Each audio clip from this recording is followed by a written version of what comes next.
우리가 처음에 읽은 말씀 26장 23절부터 25절 말씀을 보면 온유한 입술의 약한 마음은 낮은 은을 입힌 톡입니다. 이런 말을 하고 있죠.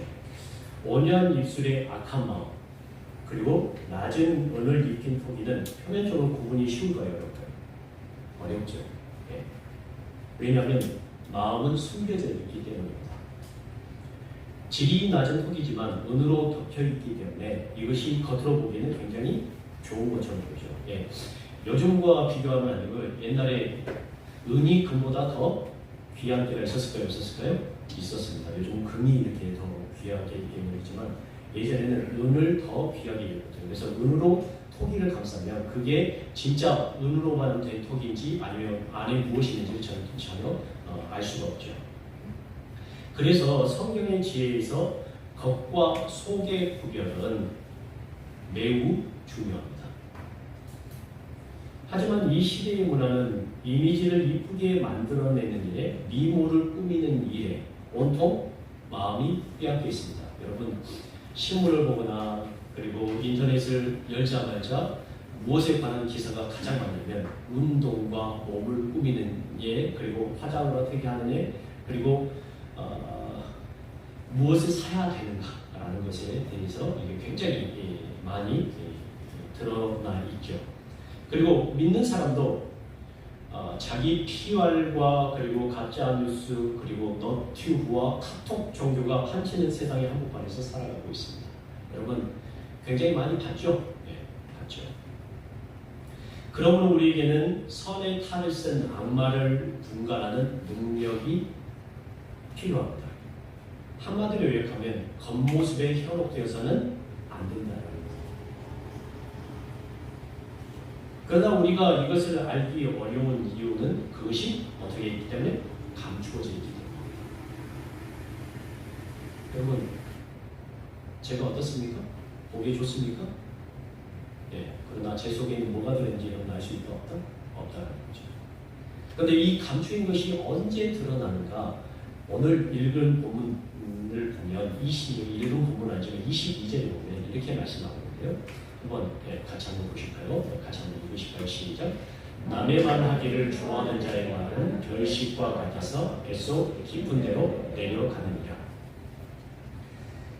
경쟁 사회의 한 단면은 자기의 이미지를 좋게 만들기 위해서 늘 다른 사람의 것보다 우리의 것이 더 낫다는 것을 자랑스럽게 이야기합니다. 물론 더 좋기 때문에 좋다고 말할 수 있지만 최대한 남의 것을 어떻게 하냐면 헐 뜯어야만 우리의 것이 좋은 것으로 포장이 된다는 거죠. 그리고 본인들의 것이 훨씬 낫다고 말합니다. 크리스천들이 이 땅을 살아갈 때 주의해야 될 부분이 있는데 반복해서 말씀드리지만 무엇에 현혹되면 안 된다? 겉모습에 너무 현혹되지 말라는 것입니다. 왜 겉모습에 현혹되지 말라고 그러냐면 이사야 53장을 보면 우리는 사람들이 예수님을 싫어했던 이유를 볼 수가 있습니다. 여러분 53장 2절에 보고요. 네, 같이 한번 읽어보실까요? 53장 2절 같이 읽겠습니다. 시작. 그는 주 앞에서 자라나기를 연한 순 같고 마른 땅에서 나온 뿌리 같아서 고운 모양도 없고 풍채도 없은즉 우리가 보기에 흠모할 만한 아름다운 것이 없도다. 예수님에 대해서 표현을 할 때 이렇게 표현합니다. 뭐가 없습니까? 고운 모양도 없고 그리고 풍채도 없고 우리가 보기에 흠모할 만한 아름다운 것이 없다고 말씀하고 있습니다. 우리의 눈에 가장 아름다운 예수님도 다른 사람들의 눈길을 끌만한 아름다운 것이 있었다 없었다? 없었다는 거죠. 없는 사람일수록 치장하고 꾸미는 것은 쉬울까요? 어려울까요? 어렵습니다. 그러므로 이 세상의 문화에 우리의 마음을 빼앗기지 마시고 주의 깊게 분별해서 받아들이시길 바랍니다. 원래의 기독교의 모습은 예수님의 모습과 똑같습니다. 여러분 기독교에 아름다운 것이 있을까요? 없을까요? 겉으로 보기엔 없다는 거예요. 겉에 보이는 모습은 아름다운 것이 별로 없습니다. 찬란하지 않습니다. 예수님의 길은 십자가였습니다. 고난이었습니다. 사람들이 따르지 않는 길이었습니다. 그러나 그 길이 어떤 길이었다면 사람을 살리는 길이었죠. 우리의 길은 그분을 닮아야 합니다. 아름답지 못하지만 투박해야 합니다. 그러나 하나님의 영광은 이 세상의 그 무엇보다도 찬란하고 아름답습니다. 이 길이 우리가 걸어야 할 길입니다. 마찬가지로 우리가 예수님을 닮은 길을 걸어가려면 우리의 마음이 지금 어디에 집중하고 있는지, 어디에 받쳐져 있는지를 알아야 합니다. 우리의 마음을 하나님께 집중하려면, 겉모습에 현혹하지 않고 하나님께 집중하려면 우리의 욕구의 우선순위가 무엇에 있는지를 알아야 합니다. 잠언 29장 25절은 사람이 살아갈 때 우리가 무엇에 자꾸 마음을 뺏기는지를 보여주고 있습니다. 여러분 29장 25절 말씀 한번 보실까요? 네. 29장 25절 말씀 한번 찾아보십시오. 네. 같이 한번 읽으실까요? 29장 25절 말씀입니다. 시작. 사람을 두려워하면 얼굴에 걸리게 되거니와 여호와를 의지하는 자는 안전하리라. 사람이 누굴 두려워한다고요? 사람은 사람을 두려워합니다. 이 두려움을 극복하기 위해서 사람은 자기의 편을 많이 만들어야 합니다. 그러나 성경은 사람을 두려워하면 뭐가 된다고요? 올무가 된다고 조언합니다. 그러함에도 불구하고 사람은 사람에 대한 두려움을 극복하기 위해서 사람의 인정을 추구하는 쪽으로 자꾸 발전합니다. 그러나 하나님보다 사람에게서 자존감과 가치를 얻으려면 불안이라는 덫에 걸리고 옵니다. 뭐에 걸린다고요? 불안이라는 덫에 걸리고 옵니다. 우리의 문화 속에서는 지나치게 다른 사람의 비위를 맞춰야 합니다. 여러분 무슨 말인지 아실 거예요. 또한 사람의 관계에 너무 맞추다 보니까 착취를 당해도 끊어내지 못합니다. 그게 무엇의 문제로 얽혀 있습니까? 관계의 문제로 얽혀 있습니다. 비판을 받아들일 줄 모릅니다. 비겁하게도 남의 잘못도 지적할 수 없습니다. 그리고 걸핏하면 감정이 상합니다. 너하고 나하고 관계가 어떤 관계인데 네가 그런 말을 나한테 하느냐. 또한 상사의 인정을 추구하다 보니까 과잉 충성에 빠지기도 합니다. 저도 부교육자인데 교육 계획이 하나 있을까 말이에요. 과잉 충성이 있을까요? 없을까요? 대답하지 않겠습니다. 그러다 보니까 우리가 말하는 정의와 공의는 전부 어디입니까? 다른 곳에 가 있습니다. 관계만 좋으면 그것이 우리한테 정의고 공의고 관계를 벗어나면 그것이 정의와 공의가 정립이 안 됩니다. 그러니까 한국 사회 안에서 관계 안에 정의와 공의를 정립하고 만들어내는 굉장히 어렵습니다. 교회 안에서도 하나님의 말씀을 전하는 목사와 성도의 관계가 되어야 되지만 이 관계 문제 때문에 말씀도 들어오지 않는 희한한 세상이 우리 안에 펼쳐져 있습니다. 그러나 성경은 분명하게 우리에게 말합니다. 사람을 두려워하면 뭐가 된다? 비참한 결과가 옵니다. 어떻게 오느냐? 예를 들자면 부모는 두려워서 자녀를 훈육하지 못합니다. 우리 어르신들 말이 잘 안 들어오고 그런데 요즘 젊은 세대 가운데는 부모가 자녀를 훈육하지 못하는 사람들이 굉장히 많습니다. 또 그리고 직원은 회사의 부패상을 지적하지 못합니다. 우리 사회는 교회도 마찬가지고 다른 일반 문화에서도 마찬가지지만 일부 고발자는 가만히 둔다 안 둔다? 네, 가만히 두지 않는 처절하게 철저하게 응징하는 사회가 됐습니다. 그러나 성경은 우리에게 새로운 길을 제시합니다. 사람보다는 누구에게 순종해야 할까요? 하나님께 순종해야 합니다. 사도행전 5장 29절에서는 그래서 사도 베드로와 사도들이 이렇게 대답합니다. 여러분 같이 한번 읽어보실까요? 시작. 베드로와 사도들이 대답하여 이르되 사람보다 하나님께 순종하는 것이 마땅하니. 여러분 마땅하다는 말은 다른 것을 다 제쳐두고서 무엇을 해야 된다고요? 그것이 그렇게 하는 것이 진리다라는 말을 하고 있는 거예요. 하나님과의 깊은 관계에 있을 때 사람을 두려워하는 마음을 몰아낼 수 있습니다. 요한일서 4장 18절에는 이렇게 표현합니다. 우리 한번 같이 읽으실까요? 시작. 사랑 안에 두려움이 없고 온전한 사랑이 두려움을 내쫓나니 두려움에는 형벌이 있습니다. 두려워하는 자는 사랑 안에서 온전히 이루지 못하였느니라.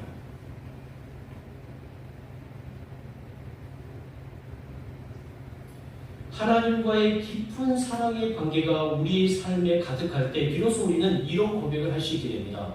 히브리서 13장 6절입니다. 여러분 읽으실까요? 시작. 그러므로 우리가 담대히 말하니 주는 나를 돕는 이시니 내가 무서워하지 아니하리로라. 사람이 내게 어찌하리요 하노라. 어떤 관계에 들어갔을 때 하나님과 우리의 관계가 깊은 사랑의 관계에 들어갔을 때 하나님이 우리를 돕는지 아신 것을 우리가 완전히 인식하고 아는 사람은 무엇을 쫓을 수 있다고요? 두려움을 쫓아낼 수 있고 그리고 다른 사람에 대해서 무서워하지 않습니다. 왜냐하면 히브리서 13장 9절 말씀처럼 사람이 우리에게 어찌 하리요. 이것이 우리에게 주어진 자유 가운데 하나입니다. 죄는 우리를 두려움에 사로잡히게 합니다. 그러나 주님은 우리를 자유롭게 하시기 위해서 이 땅에 오셨습니다. 요한복음 8장 36절에서 그래서 이렇게 말합니다. 그러므로 아들이 너희를 자유롭게 하면 너희가 참으로 자유로우리라. 여러분 사람으로부터 자유로우십니까? 혹시 사람의 인정 때문에 두려워하시는 분이 계시다면 기도하시기 바랍니다. 하나님 나를 자유롭게 해주십시오. 우리는 사람들이 우리를 어떻게 생각하는지에 대해서 너무 많은 신경을 쓸 때가 많습니다. 그렇죠? 저도 굉장히 신경 많이 씁니다. 우리 성도들이 나를 어떻게 생각하나? 이런 신경을 쓸까요? 안 쓸까요? 쓰죠. 한국 사회는 더 그렇습니다. 우리 사회는 관계의 문화이기 때문입니다. 그러나 이제는 진정한 자유를 위해서 누구를 바라봐야 될까요? 하나님을 바라보시기 바랍니다. 하나님이 바로 우리 편임을, 내 편임을 잊지 마시기 바랍니다. 여기서 더 나아가서 우리가 우리의 중심을 하나님께 두기 위해서 그럼 어떻게 해야만 우리의 중심을 하나님께 둘 수 있을까를 더 깊게 말씀을 통해서 우리가 봐야 되는데 우리의 중심을 어떻게 하나님 앞에 놓을 수 있을까? 우리의 마음과 영혼에는 욕구가 있습니다. 여러분 그렇죠? 여러분의 마음과 영혼에는 무엇인가를 이루고 싶은 욕구가 있습니다. 자신에게 만족을 줄 만한 좋은 곳에 여러분이 끌리게 되어 있습니다. 요즘 여러분의 관심은 무엇입니까? 수아는 요즘 관심이 뭐에 있죠? 취업. 다른 분들도 마찬가지일 거예요. 여러분의 관심이 어디 있습니까? 뭔가 있어요. 분명히 있을 거예요.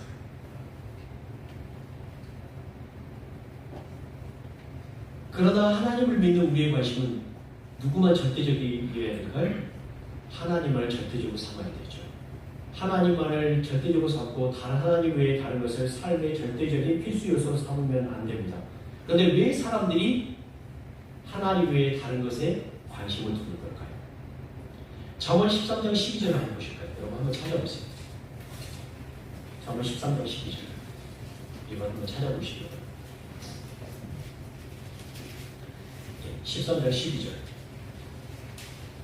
혹시 못 찾으시면 위에 보시기 바랍니다. 뒤에 화면에 보시기 바랍니다. 12절 같이 한번 읽으실까요? 왜 우리의 마음이 하나님 외에 다른 것에 있냐면 이런 것들 때문입니다. 이게 나쁜 게 아니라 이런 것들 때문인데 12절 같이 한번 읽으실까요? 시작. 소망이 어디 이루어지면 그것이 마음을 상하게 하거니와 소원이 이루어지는 것은 곧 생명나무니라. 여러분 우리 마음에 소망하는 것인데 그 소망이 덕이 이루게 되면 뭐가 상해요? 마음이 상해요. 그런데 그것이 이루어지면 이게 성경에서 어떻게 표현하면 그것이 무엇이 된다고 우리에게 생명나무예요. 생기가 솟아요. 여러분 그럴 거예요. 내 평생의 소원이 이루어졌다 그러면 이제 우리 한국 사람들이 하는 말이죠. 이제 뭐에도 소원이 없다? 죽어도 소원이 없다. 그래서 잠언 13장 19절에는 또 이렇게 표현합니다. 소원을 삼켜도 뭐가 달아요? 마음이 달아요. 꿀은 넘치는 여러분, 우리가 하나님 외에 다른 것에 관심을 두는 이유가 뭐냐면 소원이 성취되면 마음이 즐겁기 때문에, 소원이 이루어지면 우리의 마음이 생명이 돌기 때문에, 하나님이 아닌 다른 것도 우리의 마음에 즐거움을 주기 때문에 우리가 하나님 외에 다른 것을 사랑하고 즐거워합니다. 자, 그렇다면 이런 여러 가지 갈래길 가운데 우리의 마음이 어떻게 해야만 하나님을 다른 모든 것보다 더 갈망할 수 있을까 생각해보면 잠언 23장 17절부터 19절은 우리의 마음이 이것을 전하라고 합니다. 여러분 한번 말씀을 보시면 될 거예요. 23장 17절부터 19절. 혹시 못 찾으신 분은 뒤에 화면을 보시기 바랍니다. 23장 17절부터 19절 같이 한번 읽으실까요? 시작. 내 마음에 너 죄인의 형통을 부러워하지 말고 항상 여호와를 경외하라. 정령이 네 장래가 있겠고 네 소망이 끊어지지 아니하리라. 내 아들아, 너는 듣고 지혜를 얻어 내 마음을 바른 길로 인도할지니라. 예, 세 가지를 말하는데 세 가지 중에 마지막 번째가 가장 중요한 건데, 첫 번째는 뭐냐면 우리의 마음이 하나님 다른 무엇보다 하나님을 갈망하는 첫 번째는 뭐냐면 죄인의 형통을 어떻게 하라고요? 부러워하지 말라라고 말합니다. 죄인을 부러워하지 않으려면 그러면 우리에게 그것을 넘어서 무언가 있어야 되잖아요. 죄인을 부러워하지 않으면 무엇이 있어야 될까요? 두 번째는 이렇게 표현합니다. 두 번째는 항상 여호와를 경외해야 합니다. 매 순간 여호와를 경외하라는 말씀은 우리의 중심을 위해서라는 거죠. 우리의 중심이 하나님을 예배해야 합니다. 그래야만 분별할 수 있습니다. 제가 몇 번째가 가장 중요하다고 했죠? 세 번째가 가장 중요합니다. 여러분, 하나님과 다른 것을 비교해봐서 여러분의 장래가 어디에 있는지를 생각합니다. 우리의 소망이 끊어지지 않는 곳인지 않는 곳이 어딘지를 생각해야 합니다. 우리의 인생은 분명히 언젠가는 이 땅의 삶과는 단절된 삶을 살아야 합니다. 그러나 영원히 이어지는 삶이 있습니다. 하나님을 더 사랑하기 위해서는 우리의 영원한 장래가 어디에 있는지를 먼저 선택하셔야 합니다. 우리의 소망이 끊어지지 않는 곳이 어딘지를 선택하셔야 합니다. 결국 인생은 B와 D 사이의 C라는 것을 기억하셔야 합니다. 출생과 죽음 사이의 선택임을 기억하셔야 되는데 우리의 장래와 소망이 어디에 있는지를 먼저 선택하셔야 합니다. 하나님을 믿는다는 것은 우리의 장래와 소망이 바로 그분께 있기 때문입니다. 이것이 우리의 마음에 확고하지 않다면 오늘도 우리는 우리의 장래와 소망을 찾아서 방황하는 사람이 될 것입니다. 분명히 사람을 찾아가게 될 것입니다. 예수님은 우리의 장래입니다. 예수님은 우리의 소망입니다. 여기 우리의 기쁨이 있습니다. 악셀 호네트라고 하는 사람이 인정투쟁이라는 책에서 이런 말을 했습니다. 한 주체는 다른 주체에게 인정받을 때 자신의 정체성을 획득한다. 새롭게 획득된 정체성은 더 높은 인정에 대한 요구를 불러일으킨다. 라는 말이 있습니다. 여러분, 많은 학자들이 연구를 했는데 인정투쟁이 가장 높은 나라가 어디인지 아십니까? 바로 우리 한국, 대한민국. 대한민국은 다른 사람과의 인정에서 자신을 발견하는 나라입니다.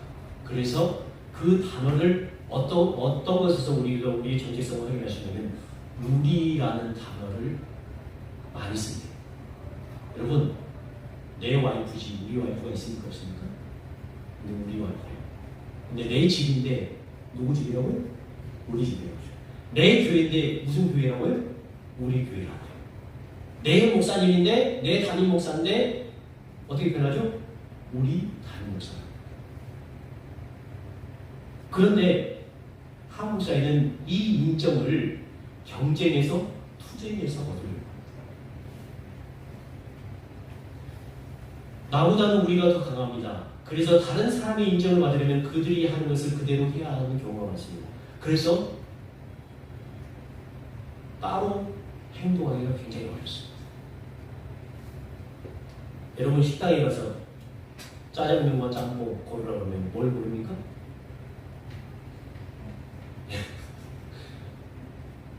톡이 되죠? 톡이 돼요. 그러나 여기에서 벗어나려면 나에 대한 자존감이 높아져야 합니다. 나에 대한 자존감을 높이려면 어떻게 하냐면 일의 부분에서는 자신의 자존감을 확인하기 어려우니까 일 외의 다른 부분에서 자기 자신의 자존감을 높여야 되는데, 그래서 요즘 워라벨이라고 하는데 일이 끝나고 난 다음에 문화적인 여러 가지 요소들을 자기에게 투자하는 겁니다.